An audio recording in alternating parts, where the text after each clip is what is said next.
বিশেষ করে আমলাদের মধ্যে অনেকেই, সব আমলা না, আমলাদের মধ্যে অনেকেই যে এলএনজির সাথে রিলেটেড সে গভর্নমেন্টকে পুশ করার চেষ্টা করে এলএনজি কিভাবে আমাদের দেশে হচ্ছে এনার্জি সংকট নিরসনে সহায়তা করবে। কারণ এলএনজি কোম্পানিগুলো তারা ইম্পোর্ট করে, মানে হচ্ছে ইনভেস্ট করে, এবং দেখা যায় রিটায়ারমেন্টের পরে দেখা যায় ওই আমলা ওই এলএনজি কোম্পানির কোন একটা অ্যাডভাইজরি হচ্ছে চাকরি বাকরি করে বা কোন একটা পোস্টে যায়।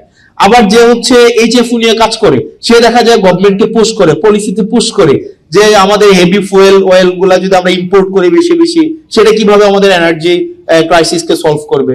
আমাদের দেখা যায় যে ডিজেল নিয়ে কাজ করে সে গভর্নমেন্টকে পুশ করে কেমনি ডিজেলকে হচ্ছে আপনার যদি গভর্নমেন্ট ডিজেল বিভিন্ন জায়গা থেকে কিনে, স্পট মার্কেট থেকে কিনে, এখানে দেখা যায় গভর্নমেন্টের মধ্যে অনেকগুলো হচ্ছে এজেন্ট আছে, মানে গভর্নমেন্টের অনেক আমলারা হচ্ছে বিভিন্ন কোম্পানির এজেন্ট হিসেবে হচ্ছে এখানে পারপাস সার্ভ করে।